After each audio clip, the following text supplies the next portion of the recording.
नमस्कार, मी प्राजक्ता बोरसे गुप्ते, स्पोर्ट्स आणि clinical nutritionist, yoga, meditation आणि फिटनेस एक्सपर्ट. तुमचं माझ्या लाईव्ह सिरीजमध्ये नाते जोडा निरोगी आयुष्याशी प्रश्न तुमचे मार्गदर्शन तज्ज्ञांचे मध्ये खूप खूप स्वागत. तुम्ही या प्रोग्रामला उदंड प्रतिसाद दिलात त्याबद्दल तुमचं मनपूर्वक आभार. आपल्या या प्रोग्राममध्ये खूप मेडिकल प्रोफेशनल्स आलेले आहेत, त्यांनी त्यांचे व्हॅल्युएबल मार्गदर्शन दिलेलं आहे आणि आज आपल्याबरोबर असणार आहेत डॉक्टर वरुण देशमुख. ते ऑर्थोपेडिक आहेत, स्पाइन स्पेशलिस्ट आहेत, माई मंगेशकर हॉस्पिटल पुणे इथे ते कन्सल्टंट आहेत. त्याचप्रमाणे बावधनला त्यांचं क्लिनिक आहे आणि या लॉकडाऊनच्या काळामध्ये व्हिडिओ काउन्सिलिंगसाठी सुद्धा ते अवेलेबल आहेत. आपले जे काही प्रश्न आहेत ते जरूर विचारा आणि आपल्या ज्या मनातल्या शंका असतील त्या सगळ्या शंकांचं निरसन या सेशनमध्ये होईल. याकरता आपण वेगवेगळे प्रश्न त्यांना विचारणार आहोत, त्यांच्याबरोबर सुसंवाद साधणार आहोत. तुम्हाला माहिती आहे की पाठदुखी किती आत्ता कॉमन झालेली आहे. बदलती जीवनशैली आणि सिडेंटरी लाईफस्टाईल हा त्याचा खूप मोठा अविभाज्य भाग असणार आहे. त्यामुळे लक्षात ठेवणं गरजेचं आहे की एक्सरसाइज आणि आहार हा खूप महत्त्वाचा आहे. Calcium, vitamin D3, B12, zinc, vitamin C हे सारे जे मिनरल्स आणि विटॅमिन्स आहेत ते आपल्या स्नायूंच्या बळकटीसाठी खूप महत्त्वाचे असतात. तुम्ही आत्तापर्यंत ऐकलं असेल स्पॉन्डिलायसिस, स्लिप डिस्क किंवा एखाद्याला फ्रॅक्चर होतो, ऑस्टिओपेनिया, ऑस्टिओपोरोसिस असतो.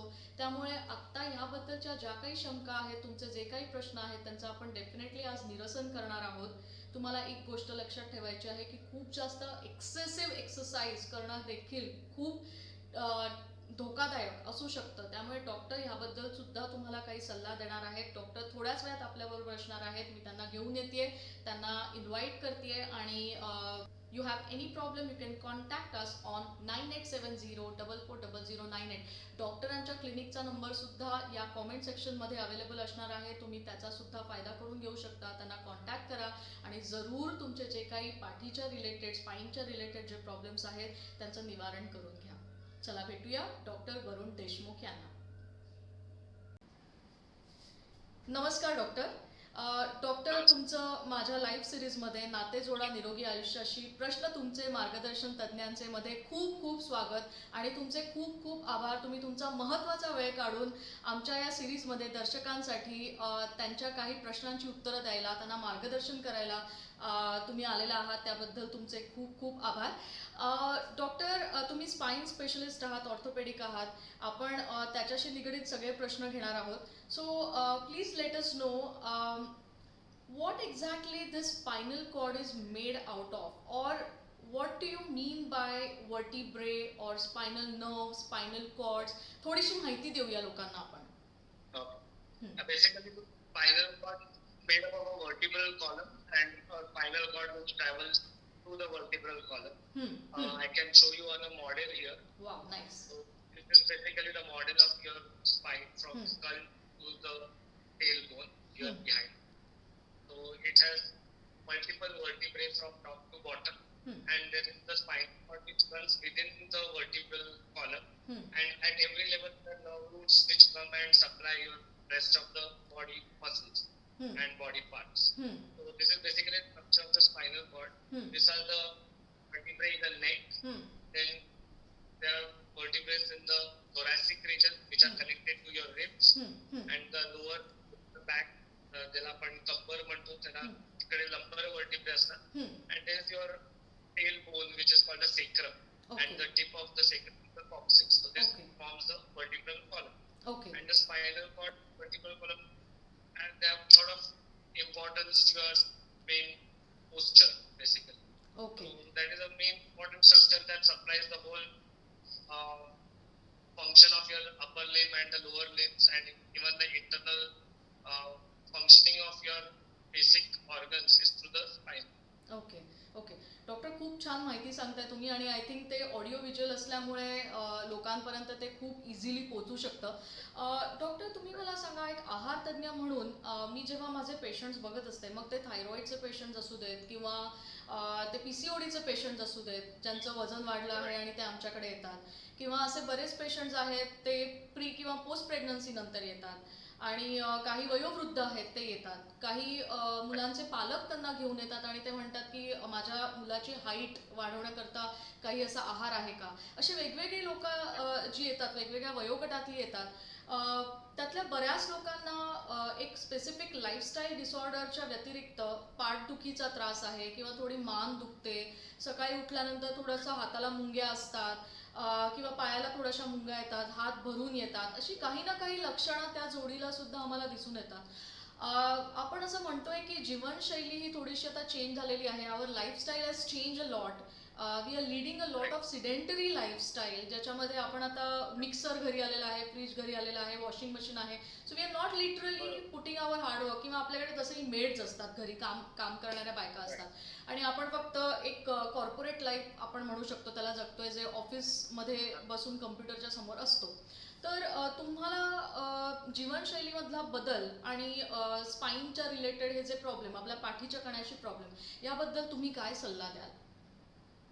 नक्कीच आपल्या जीवनशैलीमुळे बरेच मणक्याचे आजार हल्ली जास्त वाढताना दिसत आहेत. युजली एस्पेशली प्रोफेशनल ज्यांचा सिटिंग जॉब असतो किंवा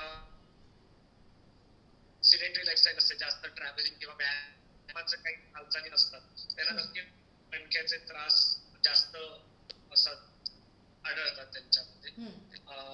त्यामुळे लाईफस्टाईल मॉडिफिकेशन नक्कीच आणणं आपल्या लाईफ मध्ये फार महत्वाचं आहे आणि त्याच्याबरोबर डाएट, जसं तुम्ही म्हणाल, plays a very important role.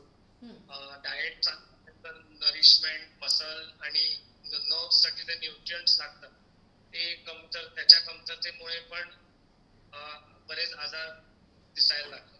आणि इनडोअर लाईफस्टाईल किंवा ऑफिसेस मध्ये पण एअर कंडिशनिंग मध्ये बसणं, त्याचा एक्सपोजर होत नाही, सनलाईटचं डेफिशियन्सी म्हणा, त्याच्यामुळे बरेच आजार हल्ली कॉमनली दिसायला लागले. आणि आधीसारखे जे व्यायाम व्हायचे, चालणं व्हायचं लोकांचं, हल्ली सगळं बाईक काढली की कामाला लागतात, किंवा साधं भाजी आणणं पण बाईक वरतीच जातं. त्यामुळे बरंच व्यायाम कमी झाल्यामुळे पण मणक्याचे आणि सांध्यांचे आजार जास्त आढळून येतात. बरोबर आहे. डॉक्टर, जेव्हा आपण आता म्हणतोय की सिडेंटरी लाईफस्टाईल, आपण थोडंसं आत्ताची जी सिच्युएशन आहे त्याला सुद्धा अनुसरून विचार केला तर या पॅन्डेमिकमध्ये काही 3-4 महिने जेव्हा मी बघतेय त्यावेळेला स्टे सेफ स्टे होम जेव्हा आपण म्हणतोय त्यावेळेला खूप जास्त अजून इनॅक्टिव्हिटी आली आहे, कारण आपल्याला घरी बसावं लागत आहे. आणि त्यावेळेला प्रत्येक वेळेला सांगून सुद्धा की घरी असताना सुद्धा तुम्ही व्यायाम प्रकार काही करू शकता, काही योगासनं करू शकता, थोडेसे स्ट्रेचिंग करा. आणि आत्ता लोक जरा बाहेर पडली आहेत, मॉर्निंग वॉक घेत आहेत, परत पावसाळा येणार आहे, परत ती घरी असणार आहेत. त्यामुळे तुम्हाला आता या पॅन्डेमिकमध्ये असे काही केसेस जास्त दिसून आले आहेत का, किंवा वर्क फ्रॉम होम लोक जास्त करत आहेत, किंवा तुमचा हा अनुभव आत्ताच्या या 3 महिन्याचा कसा होता? ऍक्च्युली पॅन्डेमिकमुळे फरक वेगळा जाणवतोय की केसेस वेगळे येतात की बरेच लोक घरची कामं करायला लागलेत आणि सवय नसताना घरची कामं केल्यामुळे कमर उसण भरली किंवा असे पेशंट जास्त आढळले. किंवा आता सगळे पुरुष जे घरी ऑफिस जायचे ते घरी येते, घरची कामं केल्यामुळे जास्त यायला लागले. त्यामुळे चांगलं गोष्ट म्हणता येईल की लोक कामाला लागलेत घरच्या, पण सवय नसल्यामुळे त्रास जाणवायला लागला. पण सवय त्रास कमी होते घरची कामं करायची. बरोबर म्हणताय डॉक्टर तुम्ही. डॉक्टर, बऱ्याच आय थिंक सोशल मीडिया आणि सोशल अवेअरनेसमुळे एक्सरसाइज प्रमाण खूप वाढलंय, लोकांचं अवेअरनेस खूप वाढलंय. त्यामुळे माझ्या ओळखीतले बरेच जण म्हणतात योगा आणि हे बरंच करतायत आणि त्यामुळे फिटनेस लेवल्स इम्प्रूव्ह होत आहेत लोकांचे. आणि अवेअरनेस वाढत त्यामुळे I think they are following the regular exercise norms. Doctor, मला सांगा, आता आपण एक एक जे डिसऑर्डर्स आहेत स्पाईनच्या रिलेटेड जे खूप कॉमन आहेत त्याबद्दल लोकांच्या काही शंका असू शकतात, आणि डेफिनेटली आपण आपला क्लिनिकचा नंबर सुद्धा देणार आहात या सेशनच्या दरम्यान, त्यामुळे ते तुम्हाला डेफिनेटली कॉन्टॅक्ट सुद्धा करू शकतात, तुमची सिस्टमॅटिक अपॉइंटमेंट घेऊ शकतात, त्यामुळे त्यांचाही खूप छान फायदा होणार आहे. डॉक्टर, सांगा की स्पॉन्डिलायसिस हा कशामुळे होतो आणि त्याची लक्षणं काय आहेत, काय सिम्पटम्स आहेत, कसं ओळखावं की आपल्याला आता ऑर्थोपेडिकला व्हिजिट द्यावी लागणार आहे? स्पॉन्डायलोसिस हा फार कॉमन प्रॉब्लेम आहे. म्हणजे बऱ्याच जणांना, म्हणजे almost everybody will have that in some part of the life or the other. Spondylosis basically wear and tear of your spine. मणके वयोमानाने वेअर अँड टेअर वाढत जातो, तुमच्या ऍक्टिव्हिटीज लेवल, पोस्चर कामाचं करून ह्याच्यावरती बरंच डिपेंडंट असतं. बरोबर त्यामुळे कोणाला होणार कोणाला नाही होणार सांगणं डिफिकल्ट आहे. बरोबर पण मेजॉरिटी लोकांना पोस्चर रिलेटेड म्हणा किंवा काम हेवी वर्क वेट उचलणं असेल किंवा त्याच्यामुळे सिटिंग जॉब असेल वेअर अँड टेअर होत असते. आपले स्पाईन एका पोझिशन मध्ये बराच वेळ राहिलं तर स्टिफ होणं बरोबर किंवा हे कॉमनली दिसतं आपल्याला. तर युजली आपले जे मोबाईल वर्टिब्रे ते मानेचे आणि कमरेचे हे युजली जास्त होतात स्पॉन्डायलोसिस मध्ये. ते मधले मणके थोरॅसिक स्पाईन त्याला रिब्स अटॅच्ड असतात त्यामुळे ते युजली स्टेबल असतात आणि तिकडे मुवमेंट तेवढी कमी असते. बरोबर पण मानेचे हे फार कॉमनली स्पॉन्डायलोसिस मध्ये अफेक्ट होतात आणि त्याला बेसिकली रेग्युलर एक्सरसाइज आणि पोस्चर नीट ठेवणं यांनी ते आपल्याला कंट्रोल मध्ये ठेवता येतात. ओके डॉक्टर, आता आपण बघूया स्लिप डिस्क किंवा ज्याला आपण म्हणतो कॉम्प्रेशन ऑफ कधी कधी नर्व्स होतं असं डॉक्टर सांगतात किंवा ते कदाचित कुठेतरी आपला पाय घसरतो त्यामुळे होऊ शकतं. म्हणजे फ्रॅक्चर होत नाही पण कुठेतरी त्या डिस्कला कुठेतरी इजा झालेली असते किंवा वयोमानानुसार त्याच्यातली गॅप जी असते ती कमी होते. जशी गुडघ्यातली म्हणतो आपण जी गॅप कमी होते आणि मग ते घर्षण चालू होतं. तर ह्याची कारणं नक्की काय असतील त्याची कारणीमीमांसा करूया आणि त्याचप्रमाणे त्याच्यावरती काय ट्रीटमेंट आहे ते नक्की काय त्याच्यामध्ये त्रास होत असतो हेही तुम्ही प्लीज जरा डिटेलमध्ये सांगा. बेसिकली स्लिप डिस्क म्हणजे आपल्या मणक्या दोन मणक्यांच्या मध्ये एक गादी असते which is usually acts like a shock absorber. तर ती गादी एज हळूहळू थिक आणि हार्ड होत जाते आणि त्याच्या आतमध्ये चेपी असतं. समटाइम्स ते आवरण असतं त्याला अॅन्युलस म्हणतात. तर ते annulus with time with wear and tear weak होतं आणि मग आतली चेपी sometimes comes out pops out and it's basically it forms a slip disc. तर नॉर्मली प्रत्येक लेवलला आपण मणक्यातून बघतो हे निळे पिवळे धागे दिसतात हे नर्व्स आहेत आणि दोन मणक्यांच्या मध्ये जी गादी असते ती कधी कधी लेफ्ट किंवा राईटच्या साईडला बाहेर येते. ती नर्वला प्रेस करायला लागते आणि मग त्या नर्व रिलेटेड सिम्पटम्स पाय दुखणं किंवा मानेतून हातात कळा येणं हे सुरू होतं. आपण पायात ज्याला सायाटिका म्हणतो ते युजली स्लिप डिस्क लक्षण असतं आणि slip disc symptoms can vary from just low backache or neck pain to upper limb or lower limb radicular pain. आणि त्याचं प्रमाण जास्त असेल तर नर्व हळूहळू डॅमेज होऊन पायात किंवा हातात कमकुवतता येणं किंवा विकनेस येणं सुरू होईल. मुंग्या येणं हातात हे सगळे स्लिप डिस्कचे. ओके डॉक्टर, मग ह्याच्यावरती ट्रीटमेंट अशी काय असू शकते? म्हणजे ते तुमच्याकडे काही वेगवेगळ्या कदाचित लेवलला येतील. कधी खूप जास्त दुखणं झाल्यावर येतील. काही लोक स्वतःहूनच पेनकिलर घ्यायला बघतात आणि मग थोडं सबसाईड डाऊन पेन करायला बघतात. पण मग तुमचा ह्याच्यावर सल्ला काय असेल आणि काय ट्रीटमेंट तुमच्याकडे होत आहे?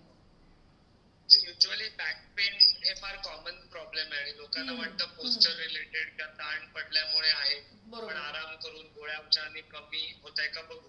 तर तेही एका लेवल पर्यंत ऍक्सेप्टेबल आहे की घरच्या घरी गोळ्या औषधं आराम देऊन आधी बघू शकता. पण त्यातून वाटलं की 2-3 आठवड्यांपेक्षा जर दुखणं राहत असेल तुमचं जास्त तर इट्स टू कन्सल्ट ऑर्थोपेडिक और स्पाइन स्पेशालिस्ट आणि त्याप्रमाणे मग ब्रेनची गरज आहे का किंवा पायात जर दुखणं असेल म्हणजे कमरेतून पायापर्यंत कळ जात असेल किंवा हातात कळ जात असेल तर मग त्याची ट्रीटमेंट डेफिनेटली घरी न घेता कोणाकडनं स्पेशालिस्ट कडनं घेतलेली बरी राहील. कारण की त्याची औषधं पूर्णपणे वेगळी असतात आणि ती मेडिकल शॉप मध्ये विदाउट प्रिस्क्रिप्शन नाही देत. तर थेरपी ते व्यायाम प्रॉपर डाएट आणि rest majority of the times majority symptoms settle होऊ शकतात. त्यातून जास्त काही वाढले सिम्पटम्स तर मग आपण MRI किंवा वरच्या हायर लेवल इन्व्हेस्टिगेशन्सला कधी कधी जावं. पण मग डॉक्टर ह्याच्यामध्ये जेव्हा तुम्ही म्हणालात आहार तर कुठची सप्लिमेंट्स किंवा कुठची मिनरल्स हे सगळ्यात जास्त प्रभावशाली आहेत या आजारांवरती आणि जर तीही नाही गेली जसं तुम्ही मला म्हणालात की एक हायर लेवलची जी काही इन्व्हेस्टिगेशन आहेत ते करावी लागतात मग सर्जरी सुद्धा कधी करावी लागते का आणि ती लेवल कधी येते? तुम्ही प्लीज ह्याबद्दल थोडं डिटेलमध्ये सांगा. Usually majority of the time vitamin D आणि व्हिटॅमिन B12 या दोन व्हिटॅमिनच्या कमतरतेमुळे जास्त करून त्रास जाणवतात. बॅक पेन म्हणा ठणक्या येणं हातापायांना, हे B12च्या कमतरतेची लक्षणं असतात. आणि most of the time vitamin D supplement घेतले की 1-2 3 आठवड्यात ते सेटल होतात सिम्पटम्स. त्यामुळे अशा पेशंट MRI किंवा एक्सरेची पण गरज पडत नाही. सो युजली आल्या पेशंट आपण आधी व्हिटॅमिन डी B12 सप्लिमेंट देऊन बघतो. त्यांनी नाही सेटल झालं तर मग एक्सरे किंवा मग त्यातून MRI ची गरज आहे की नाही ठरवतो. पण खूपच सिव्हिअर पेन असेल, रेस्ट पेन असेल, झोपल्या पण दुखत असतील आणि the pain is sometimes so unbearable की पेशंट एका पोझिशन मध्ये पण झोपू शकत नाही. So such patient require admission, indoor care, IV औषधं देतो आपण, इंजेक्टेबल अनाल्जेसिक देतो, MRI करून घेतो. त्यातून वाटलं की स्लीप डिस्क पण सिव्हिअर आहे, त्याला प्रोलॅप्स सिम्पटम्स म्हणतो आणि ती कधी कधी डिस्क कुठून बाहेर येते कॅनल मध्ये आणि नर्व आणि स्पायनल कॉर्ड वरती प्रेस बऱ्यापैकी करते आणि त्यातून सडन पायाची ताकद जाणं किंवा हे सिव्हिअर सिम्पटम्स आहेत स्लीप डिस्कचे. परंतु वेळ जाऊ म्हणून वेळेत ट्रीटमेंट घेणं कधी कधी फार गरजेचं आहे. बरोबर आहे. कुठच्याही गोष्टीला वेळ आली तर मग सर्जरी शिवाय पर्याय पण ही सर्जरी सक्सेसफुल असते का डॉक्टर? आणि डेफिनेटली म्हणजे गरजू पेशंट ज्यांना खरंच गरज आहे सर्जरीची त्या पेशंट मध्ये न करण्याचे नुकसान जास्त आहे करण्यापेक्षा. आणि केल्यावर बऱ्याचदा पेशंट असतो हॅपी. सेकंड थर्ड डेला ते are completely pain free and they walk around on the second day immediately post op.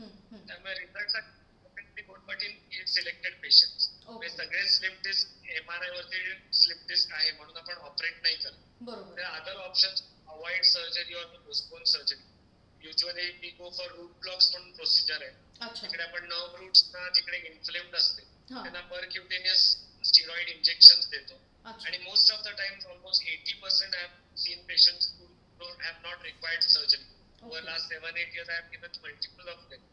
And they are doing well without surgery. So there is an option to avoid surgery, but we should not be hellbound on avoiding surgery all the time. Correct doctor. खूप छान valuable information देताय doctor. I think आपलं जेव्हा medical field येतं इतकं advance झालेलं आहे की आधी कदाचित तो जो पाठदुखीचा त्रास होता तो इतका लवकर बरा होण्यातला नव्हता. आणि आता जीवनशैली जरी बदलली असली आणि हे प्रॉब्लेम बदलले असले तरी सुद्धा आपली मेडिकल फील्ड सुद्धा तेवढीच ॲडव्हान्स काम करते. आपलं तुमच्यासारखे जे आपले फ्रंट लाईनवरचे आपण म्हणूया की नेहमीच मेडिकल प्रोफेशनल असतात ते आपल्या सेवेसाठी सज्ज असतात. Definitely you are doing a great job sir. Doctor, तुम्ही मला आत्ता जेव्हा म्हणालात की एक्सरसाइजची कमतरता आणि सिडेंटरी लाईफ याबद्दल आपण म्हणत होतो आणि काही फिजिओथेरपीचे व्यायाम प्रकार, योगासनं असं केल्याने सुद्धा हे जे काही प्रकार आहेत किंवा त्याचं दुखणं आहे ते कमी होऊ शकतं. आत्ता जर तुम्ही बघाल तर आजकाल आत्ता सध्या जिम्स जरी बंद असले तरी सुद्धा माझ्या ऐकवात असं आहे की खूप एक्सरसाइज सुद्धा केला जातो. फॅट लॉससाठी असेल किंवा मसल बिल्डिंगसाठी असेल किंवा मग वेट लिफ्टिंगसाठी असेल. एक स्पेसिफिक बॉडी स्ट्रक्चर पाहिजे असतं लोकांना आणि त्याकरता एक्सेसिव्ह थोडासा एक्सरसाइज केला जातो. त्यामध्ये सुद्धा काही स्पोर्ट्स इंजुरी ही होऊ शकते का? तुम्ही प्लीज त्याबद्दल थोडं एनलाइटन करा. कारण सगळेच जण आजकाल जिम्सच्या मागे आहेत. एक बॉडी स्ट्रक्चर, एक रोल मॉडेल ठेवून बॉडी स्ट्रक्चर करण्याच्या मागे आहेत. त्यामुळे तुमचा सल्ला हा खूप महत्वाचा असतो. ऍक्च्युली एक्सेसिव्ह एक्सरसाइज किंवा अचानक सवय नसताना व्यायाम करायला जाणं यांनी नक्कीच स्लिप डिस्कचं पण प्रमाण जास्त असतं. अचानक वेट उचलायला जातात पेशंट्स आणि अचानक एक दिवस सूर्यनमस्कार घालतात 100 त्यांनी नक्कीच त्रास होतो. There has to be graded gradual increase in what you do. अचानक सवय नसताना अनकलमटाइज काहीतरी व्यायाम करायला गेला तर नक्कीच त्रास होतो. So you see to it regular warmups करतात आणि ग्रॅज्युअली वाढवत जातात प्रमाण व्यायामाचं किंवा वेटचं. त्यांनी तुम्हाला तेवढा त्रास जाणवणार. पण अचानक एक दिवस उठून तुम्ही ठरवलं की आम्ही आज एवढा व्यायाम करणार, तसं अवॉइड. बरोबर आहे. डॉक्टर, ह्या व्यतिरिक्त आता बाकीचे आपण डिसऑर्डर बघायला गेलो तर आपण नेहमीच ही म्हण म्हणत आलोय की मोडीन पण मी वाकणार नाही. आणि आता मात्र आपण बघतोय की जरा 30च्या वरती जरा बायका, स्पेशली बायकांमध्ये हा प्रॉब्लेम जाणवतो. कारण थोडीशी कॅल्शियमची कमतरता असते, किंवा मग आधी ऑस्टिओपेनिया आणि मग नंतरची लेवल आहे ऑस्टिओपोरोसिस. जसं जसं त्यांचं वय वाढत जातं तसं तसं थोडासा पाठीला थोडासा बाक आलेला दिसतो, आणि मग पोक काढून आपण चालतो, किंवा त्याला आपण स्लाउच म्हणतो. पॉश्चर एक थोडंसं डिस्टॉर्टेड असतं. तर ते कशामुळे होतं नक्की? बायकांमध्ये होणारा जो ऑस्टिओपेनिया आणि ऑस्टिओपोरोसिस आहे तो खूप कॉमन आहे. त्या कदाचित आपल्या हेल्थची नीट काळजी घेत नाही, आपल्या आहारामध्ये नीट कॅल्शियम आणि विटॅमिन D3 आहे का ह्याची कदाचित त्यांना कल्पना नसते. हे एक कारण असू शकतं, पण तुम्ही डेफिनेटली ह्याबद्दल जास्त सांगाल. बेसिकली हा जो वाद जो येतो तो ऑस्टिओपोरोसिस मुळे येतो. वयोमानाने आणि युजली बायकांमध्ये पोस्ट मेनोपॉझल ऑस्टिओपोरोसिस ज्याला आपण म्हणतो, बरोबर. ते फार कॉमनली आढळतं. आणि ह्याच्यात त्यांनी डाएट नीट मेंटेन केलं नसेल, किंवा कॅल्शियमचं प्रमाण, व्हिटॅमिन डीचं प्रमाण जर शरीरात कमी राहत असेल तर हाडं हळूहळू कमकुवत होतात, मऊ होतात, आणि मग हळूहळू पेशंटना पोक यायला लागतं.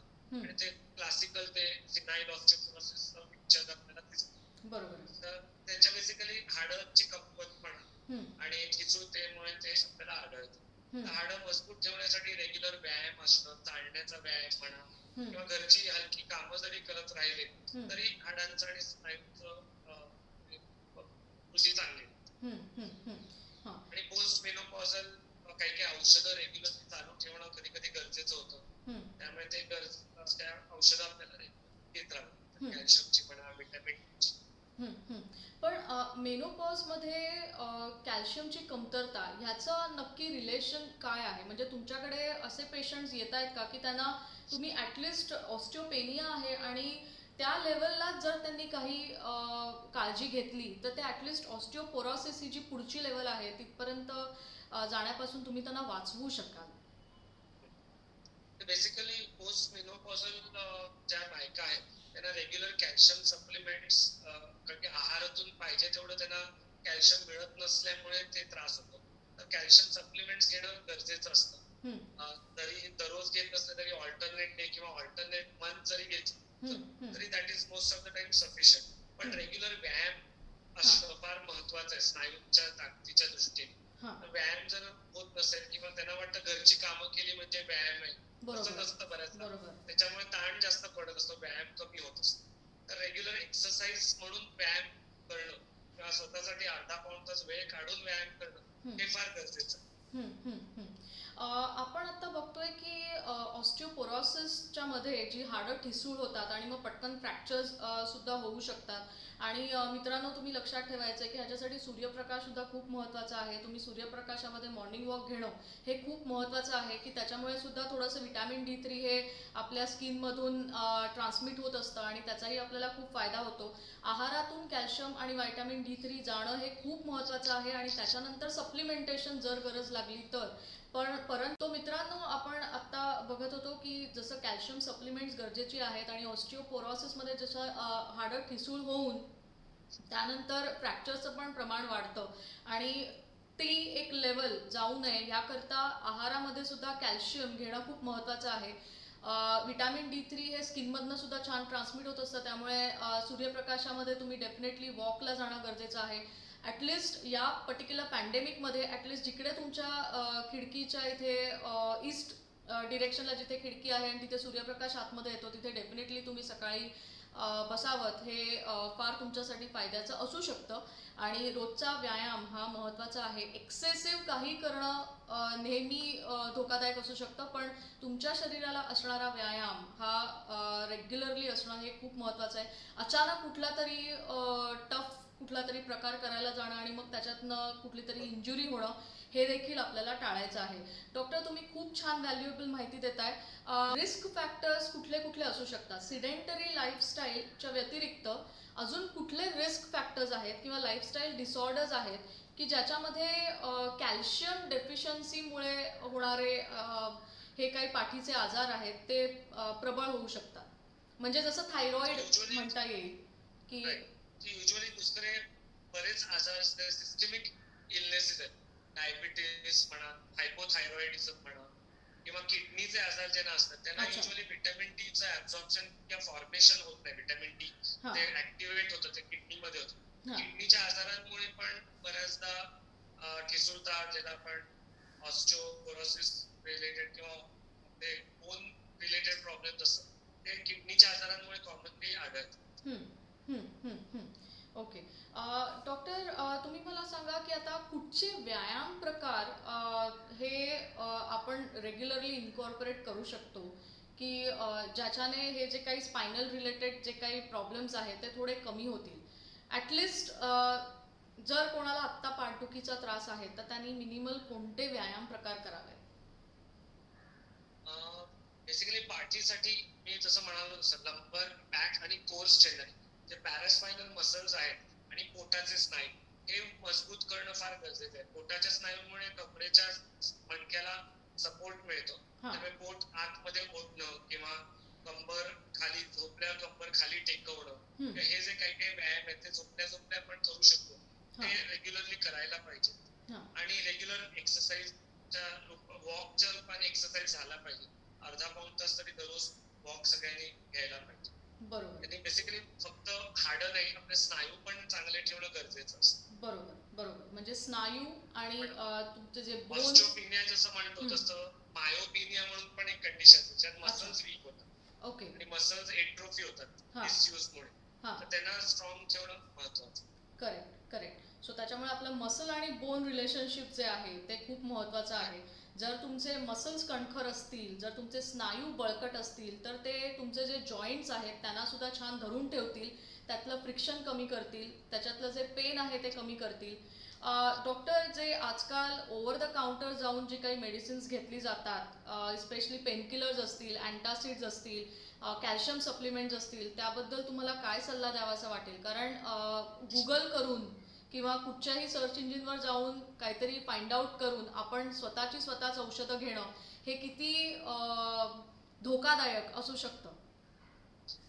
नाही, बेसिकली कॅल्शियम हा कुठली तुम्ही औषधं घेऊ शकता. कॅल्शियमच्या कुठल्या अवेलेबल मार्केटमध्ये असेल गोळ्या त्या घेऊ शकता.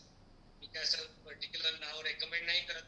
एनी फॉर्म ऑफ कॅल्शियम घेऊ शकता. काही काहींना कॅल्शियमच्या गोळ्यांनी त्रास होऊ शकतो. बेसिकली कार्बोनेट सॉल्ट्सनी पोट दंब होणं किंवा कॉन्स्टिपेशनचा त्रास काही काहींना होतो. त्यामुळे मग ते अशा पेशंटनी नक्कीच कोणाचा तरी कन्सल्ट करून घ्यावं.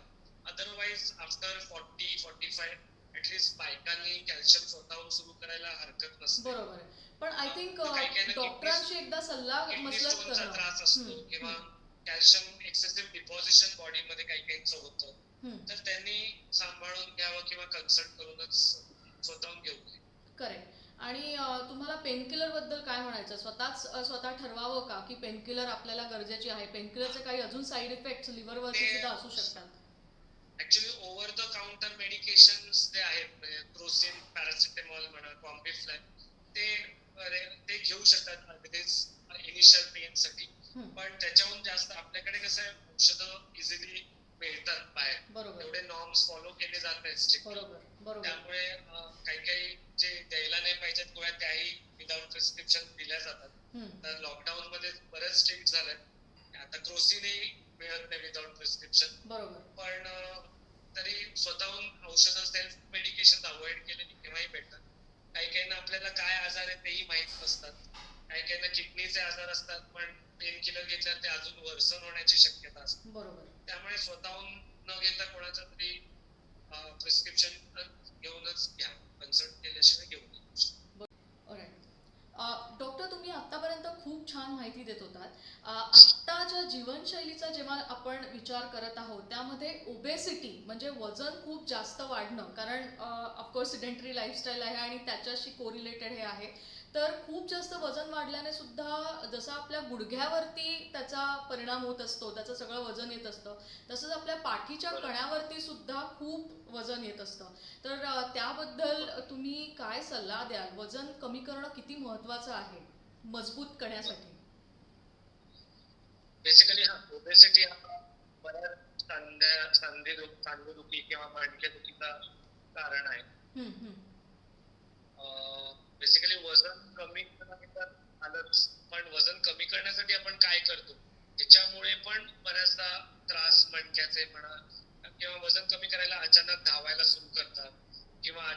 काहीतरी व्यायाम सुरू करतात. तसं न करता वजन डाएटनी आधी कमी करून मग व्यायामावरती वळणं हे फार महत्वाचं असतं. आणि खूप वजन असताना तुम्ही व्यायाम करायला गेला तर सांध्यांवरती, गुडघ्यांवरती, घोट्यांवरती, मणक्यावरती बराच त्याचा इफेक्ट येत असतो आणि त्याच्यामुळे त्रास जास्त जाणवतात. बरोबर. त्यामुळे आधी डाएटनी वजन पर्टिक्युलर लेवलला आणून मग व्यायामावरती भर द्यावा असं मला सांगावंसं वाटेल. कारण की मी बरेच पेशंट बघतो ते अचानक सिव्हिअर रिगरस एक्सरसाइज सुरू करतात वजन कमी करण्यासाठी. बरोबर. झुंबा म्हणा किंवा ते स्ट्रेनियस एक्सरसाइज आहे त्याच्यामुळे बऱ्याचदा उसण भरणं, गुडघे दुखणं हे फार कॉमन आढळतं. त्यामुळे वेट रिडक्शन डाएटनी करणं पण तेवढंच महत्वाचं आहे, फक्त व्यायामावर डिपेंडंट. बरोबर बरोबर. डॉक्टर्स, आता आपण वळूया एका वेगळ्या मुद्द्याकडे. जे हायकर्स आहेत, ट्रेकर्स आहेत किंवा जे कॉन्स्टंट ट्रॅव्हल करत असतात, एक आवड म्हणून असेल किंवा कदाचित कॉर्पोरेट त्यांची जी कामं असतात त्यामुळे एका देशातून दुसऱ्या देशात किंवा एका पर्टिक्युलर सिटीमधून दुसऱ्या सिटीमध्ये असेल, बराच वेळ जे गाडीने ट्रॅव्हल करतात. Of course bumpy road is a different aspect of it, पण अपार्ट फ्रॉम दॅट अशा काही गोष्टी असू शकतात की ज्याच्याने तुम्हाला पाठीचा कणा हा स्ट्रॉंग ठेवणं महत्त्वाचं आहे. तर तुम्हाला त्यांना काय सल्ला द्यावासा आवडेल? बेसिकली जे ट्रेकर्स आणि हायकर्स ते म्हणाले ते युजली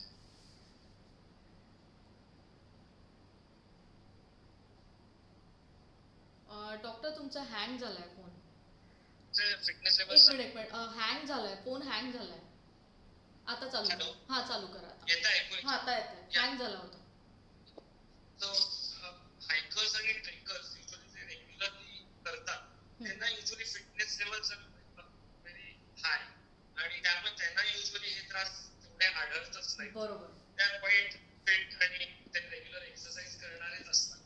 पण the other group of travellers who are going for job, IT professionals किंवा कॉर्पोरेट्स, त्यांचा फिटनेस लेवल तेवढं नसतं because they are all the time. आवाज गेलाय. आय थिंक मध्ये फोन आल्यामुळे हा, फोन आला की तो आवाज जातो. हा. पण आता फोन ऍक्टिव्ह नाहीये चालू कुठलाच, त्यामुळे तो एकदा म्हणून तो ऍक्च्युली ह्याच्यावर येतोय का आवाज आता? हा, आता येतोय. आता तुम्ही So we are discussing about the people who have to travel for job.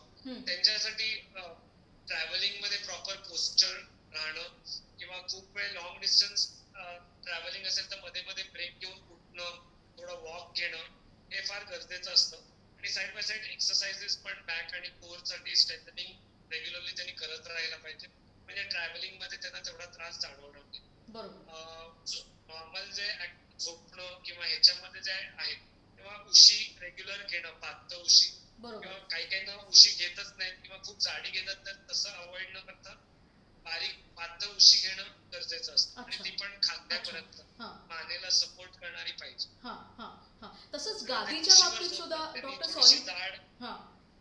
Yes doctor, yes. थोडी जाड उशी घ्यायला हरकत नाही. ओके. जास्त ऑन साइड्स किंवा एका कुशीवर झोपायची ज्यांना सवय असते, म्हणजे मान मग एका पोझिशनला अशी राहून अजून ताण पडू शकतो.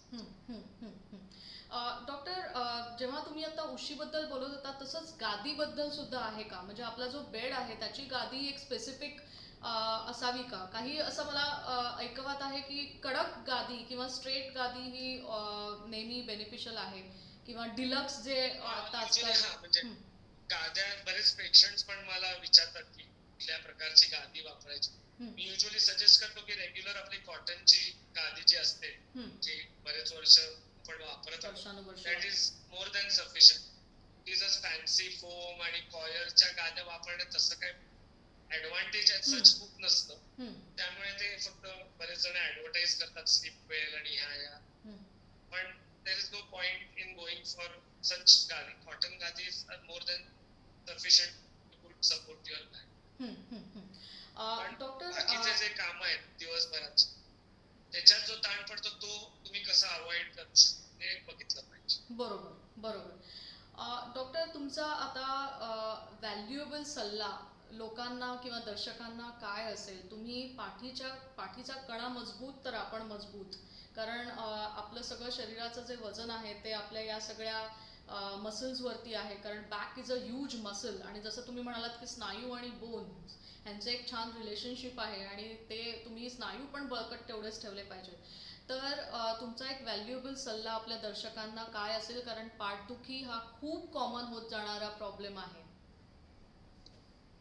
फर्स्ट अँड फॉरमोस्ट की किती बिझी असाल, स्वतःसाठी थोडा वेळ काढला पाहिजे. दररोज रेग्युलर स्वतःच्या तब्येतीसाठी, शरीरासाठी रेग्युलर व्यायामासाठी वेळ काढणं फार महत्वाचं आहे. बरेच पेशंट्स मला भेटतात, वेळच मिळत नाही म्हणतात. तर वेळ काढला तर मिळतो आपल्याला, तर ते काढण्याची तयारी पाहिजे फक्त. बरोबर. वेळ नसतो असं नाही, 24 तास मोर दॅन सफिशियंट. तुमची कामं आटपून एक अर्धा पाऊण तास काढायला काहीच हरकत नाही. बरोबर. ती काढलीच पाहिजे, नाहीतर मग शेवटी कधी ना कधी इमर्जन्सी मध्ये 2-3 दिवस सुट्टी होण्यापेक्षा दररोजचा अर्धा पाऊण तास काढणं केव्हाही बरोबर. बेटर. बरोबर. तर ते महत्वाचं आहे. तुमचं पोस्चर, बसताना तुम्ही कसे बसता, वागताना किंवा जड गोष्टी उचलताना कशा उचलता, हे फार महत्वाचं आहे.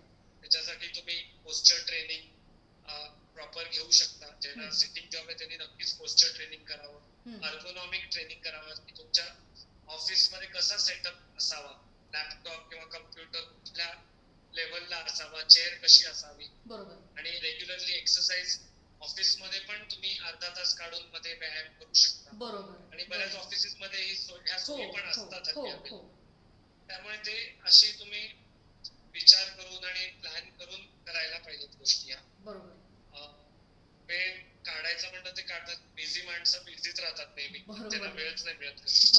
पण काढलं तर बाकीचे त्रास नक्कीच तुम्ही टाळू शकता. बरोबर. बरोबर. कारण पाठदुखी ही नेहमीच कुठल्या तरी दुसऱ्या लाईफस्टाईल डिसऑर्डरशी कनेक्टेड असू शकते, जसं थायरॉइड आहे, पीसीओडी आहे, मेनोपॉज झालाय म्हणून आहे, किंवा तुम्हाला प्रेग्नन्सीमध्ये सुद्धा त्याचा खूप फायदा होईल जर तुम्ही आधीपासून एक्सरसाइज करत असाल तर. Definitely when you have excess weight to carry, your back will be strong enough, your back muscles would be strong enough, and you will be able to kind of handle the pregnancy also very I would say efficiently. So doctor, तुम्ही इथे आलात आणि तुम्ही तुमचा वेळ काढून आम्हाला खूप छान इन्फॉर्मेशन दिलीत.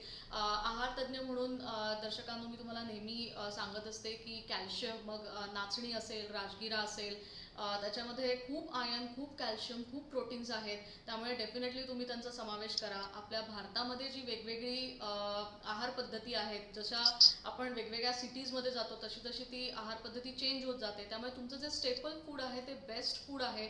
तुम्ही व्यवस्थित सकस आहार घ्या, चौरस आहार घ्या, भरपूर भाज्या, भरपूर डार्क ग्रीन लिफी व्हेजिटेबल म्हणजे आपण हिरव्या पालेभाज्या म्हणतो, त्याच्यामध्ये खूप कॅल्शियम आणि व्हायटॅमिन D3 असतं. त्याचप्रमाणे ड्रायफ्रुट्स आहेत, ऑइल सीड्स आहेत काही, म्हणजे सनफ्लावर सीड्स असतील, आपले अळशी आहे, तर त्याच्यामध्ये सुद्धा ओमेगा 3 फॅटी ॲसिड्स आहेत आणि त्याचा तुम्हाला खूप छान फायदा होऊ शकतो. मेथी हे एक धान्य आहे, त्याच्याने सुद्धा तुमच्या पाठदुखीवरती खूप त्याचा छान परिणाम होऊ शकतो. त्यामुळे जसं तुमचा प्रॉब्लेम आहे, जसं आपण नेहमी म्हणत जातो की prevention is always better than cure, त्यामुळे तुम्हाला असं वाटत असेल की पाठीचा कणा छान स्ट्रेट सरळ राहावा, तर तुम्ही डेफिनेटली या गोष्टींचा नक्की विचार करावा.